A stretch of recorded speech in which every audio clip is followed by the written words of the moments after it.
Okay, thank you, everybody, and I'm proud to be joined by my colleagues here. We have had a task force focusing on this issue, and these members and some others are active and proud members of our task force.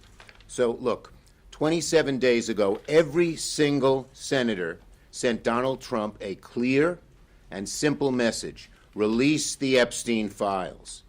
Congress passed a law, not a suggestion, not a request. The law requires DOJ to release the files by Friday, December 19th.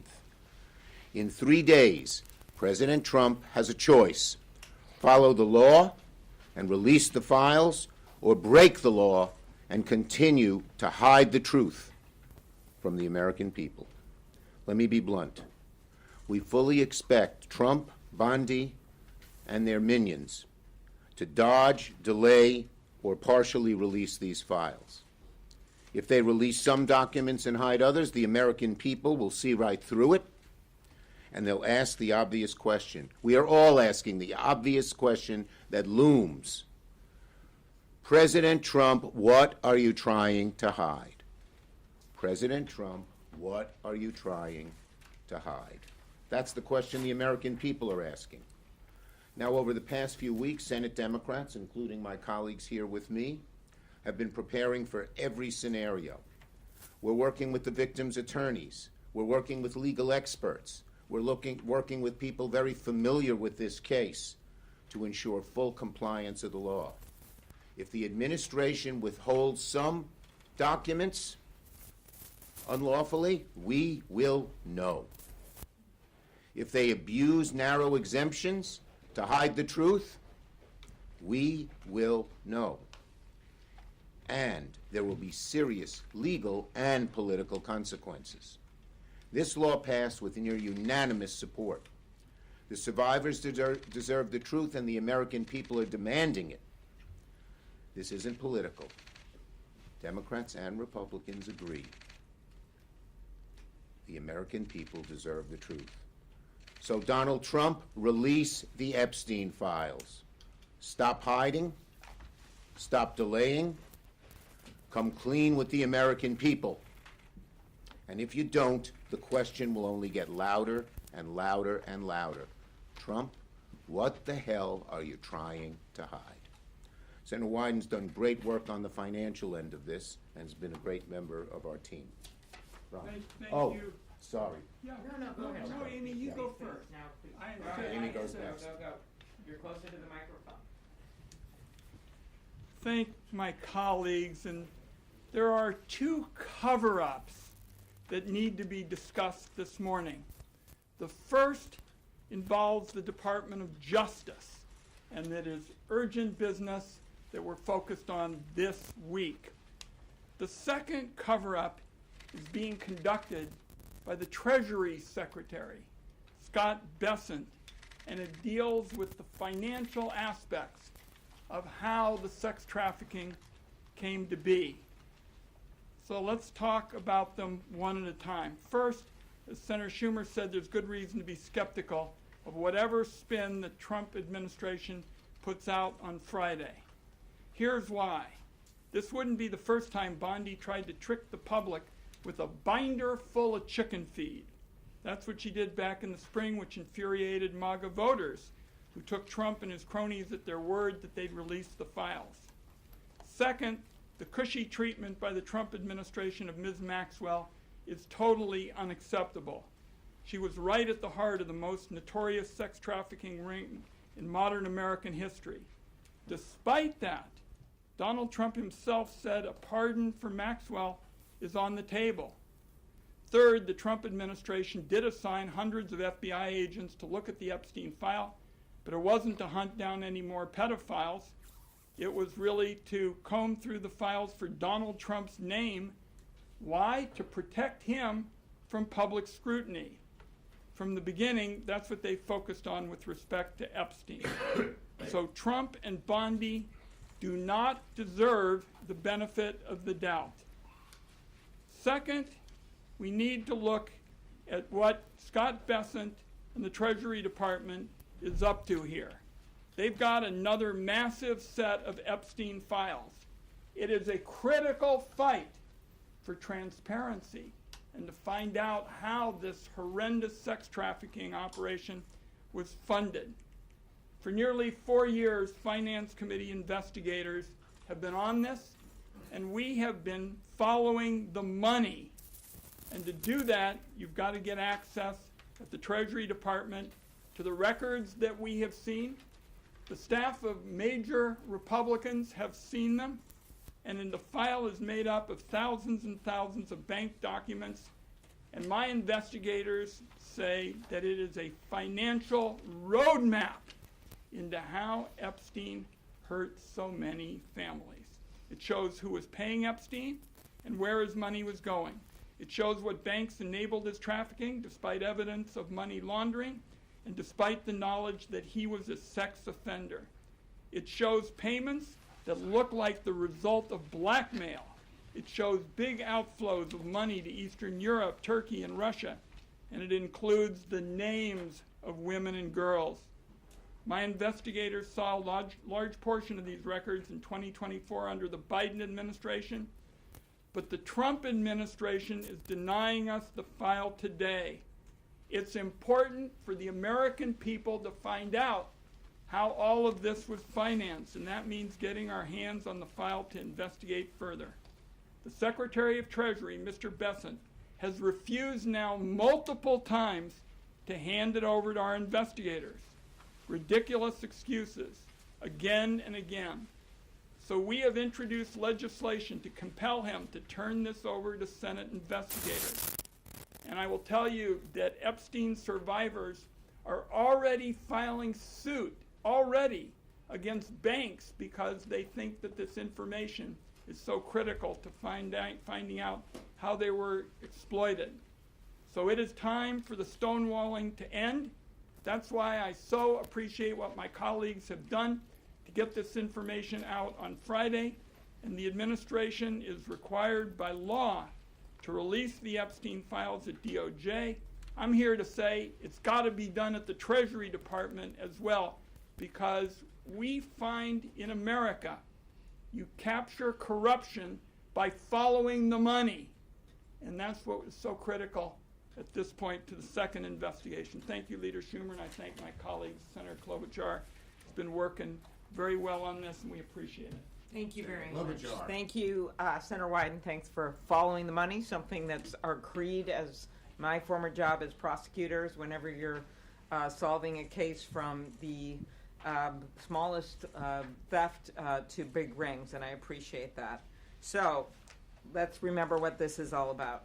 This is about exploitation and abuse. These victims deserve justice, they deserve transparency, and they deserve accountability. Example, Danielle Bensky, 17, recruited into Epstein's circle. Her mom had a brain tumor, and Epstein told her he could help her mom, but only if she abided by his demands, including recruiting other girls. He told her, I can use it to help you, or I can make it very difficult for your mother. That horrific crime, one of many, is why the House voted 427-1 to release the files and why the Senate unanimously passed the bill on Senator Schumer's motion. That bill set a specific deadline, December 19th, and it is a must. It's not a may, it's a must. And it says that no record shall be withheld, delayed, or redacted on the basis of embarrassment, reputational harm, or political sensitivity.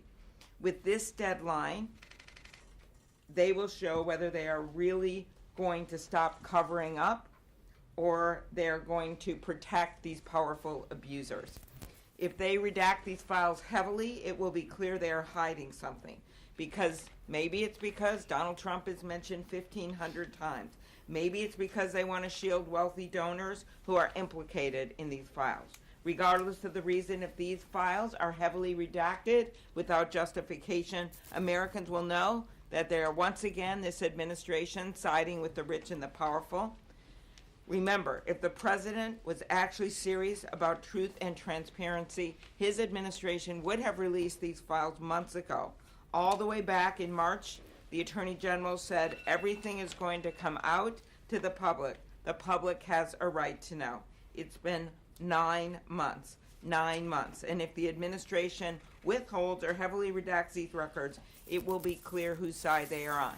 We know the money, follow the money. They haven't released those yet. And then when it comes to this, they literally have the power of the entire Congress telling them, get them out there now. That's what these next few days will tell us. And with that, I turn it over to my colleague who's been working on this for months and been right out front on it, Senator Merkley. We smell a rat. Why? The president campaigned on releasing the files. Pam Bondi assured everyone the files would be released.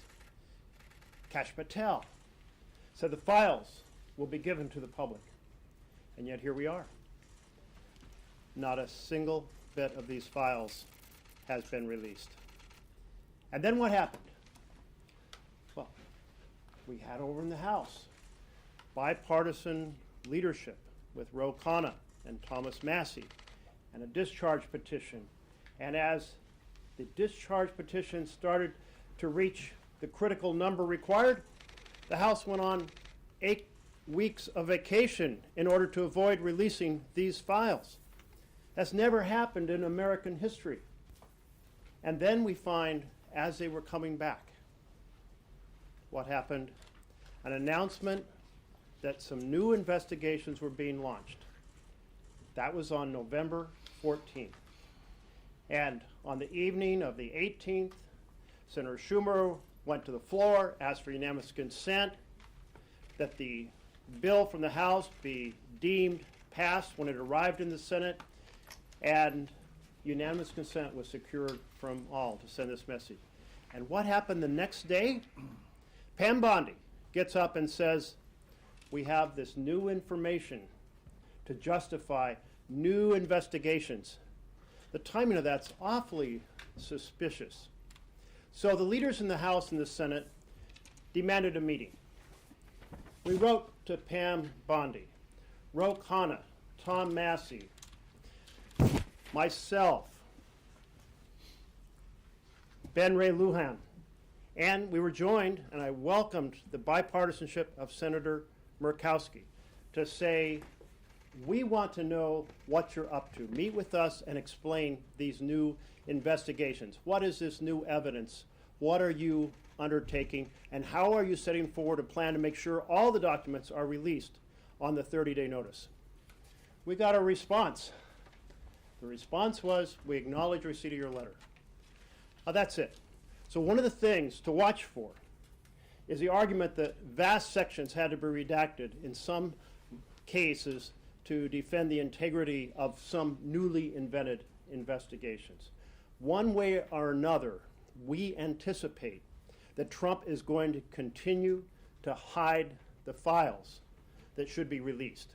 We must not let it happen. We must not let it happen because we are about accountability for the perpetrators and justice for the victims, and that will not happen unless there is transparency and the documents are released in whole. Thank you. Senator Blumenthal. Yes, thanks to my colleagues, most especially to Senator Schumer for being so steadfast and unyielding. I think we need to recognize why we are here. We are here because of the survivors. Because of the survivors pursuing relentlessly the hideous cause of their victimization, Epstein, but also the rich and powerful people who were Epstein's benefactors and his enablers. The survivors created that public pressure that led to the law forcing release of these documents. Donald Trump must listen to the survivors, and we will know what they are concealing because of the survivors. Your question may be, how do you know that they're hiding stuff? The survivors will give us the knowledge we need to pursue the truth. They have been about the truth from the very start, and their truth has to prevail. Thank you. And so, as I mentioned, we've had a task force of 13 members. We've divided up in different groups because we know, we believe that they will not give full, open disclosure where there's great accessibility. What is Trump hiding? We're going to find out everything that he hides, that he has hidden. Not just not releasing the report, but once he releases the report, what else he is hiding. And that's why we assembled this task force, and we've had great success, great help from the survivors and their lawyers, from others who have prosecuted. Ron's done a great job on the financial end of it. We're going to find everything out. He can run, he can hide. Questions on this subject? Yes. What is your sense in terms of the time frame? Is it end of day on Friday, or is it like Well- when you need to have these documents? And if you don't, is there a legal recourse that you are already planning? Okay. The first question, we don't know when exactly they'll release it. They may try to do it at 11:59 p.m. They have to do it by the 19th. That's the law. If they don't release the documents, there's going to be such an outcry from one end of America to the other that I think they'll be forced to do it. Just as they've resisted all along, but we're at this point. The public pressure, you know, as Abe Lincoln said, public sentiment is everything. You've rarely seen so many different political wings of each party come together and say we need this. So we believe they'll be required to do it. Obviously, we would pursue every legal, legislative, and administrative way to get this done as well, but public pressure will be everything. Yes? How are you planning on addressing this if they do release it and it's so heavily redacted that there's nothing that's underneath? Well, the people who wrote the legislation drafted it very carefully. We've been consulting our lawyers on just that issue, and we will be able to first make the point that some of the redacted stuff doesn't have to, much of the redacted stuff doesn't have to be redacted, and we'll have chapter and verse on that. And second, we will be prepared to argue that in court. But again, our number one ally in this is the American people, and they are going to demand that it be released. And when we say this and this and this shouldn't have been redacted, what are they hiding there? It's going to increase a lot of heat on them. And clearly, as Senator Schumer knows, having met with them, the victims are not also going to allow this to happen. Right. They're going to be leading the way. They want to know what's in these documents. The victims are already filing lawsuits using the information we've gotten. They are not going to let this just go by the board. Yes. What is your plan for making progress on Senator Wyden's bill with regard to the Treasury? Well, why don't I call on Senator Wyden? We're going to keep pushing to find out what is behind Scott Bessent's stonewalling. The fact of the matter is, on Valentine's Day, before the administration, the Biden administration left, we went to look at the SARS, these suspicious activity reports, and we had the staff of senior Republicans, and we're going to keep pushing on a bipartisan basis to A, get all the facts out, because as Senator Schumer has said, this is not a blue and red fight, and B, to make the reforms that are necessary so this never happens again. Too many banks looked the other way. Too many auditors decided this wasn't important. This was again and again a textbook case of disinterest in suffering and families and young girls, and we're not going to let it happen again. We're also not going to bifurcate this. It's part of one large investigation, one large disclosure. And just as we will do everything we can to alert the public what has happened on the non-financial parts of the documents, with all the horrible things that they did to these women, we're going to continue to keep pressure on the financial parts too. Senator Yes.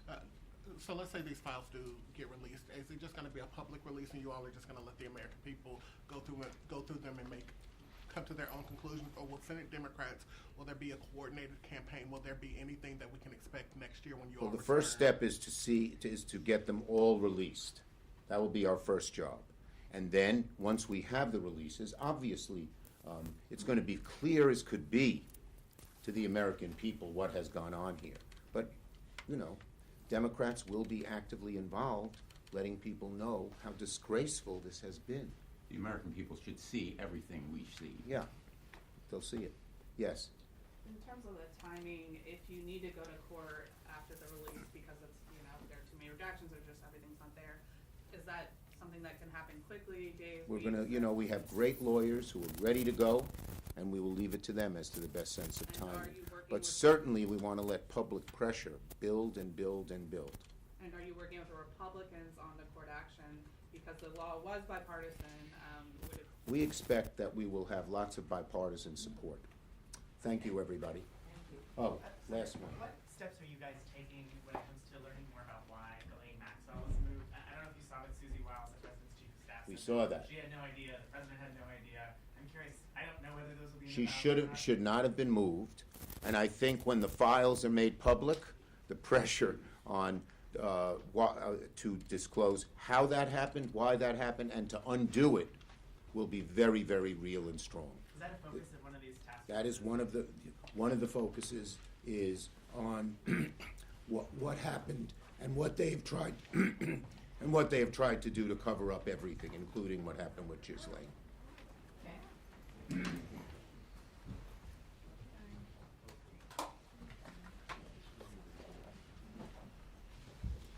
Everybody, you should know we expect to have some more information tomorrow on an additional piece of how outrageous the financial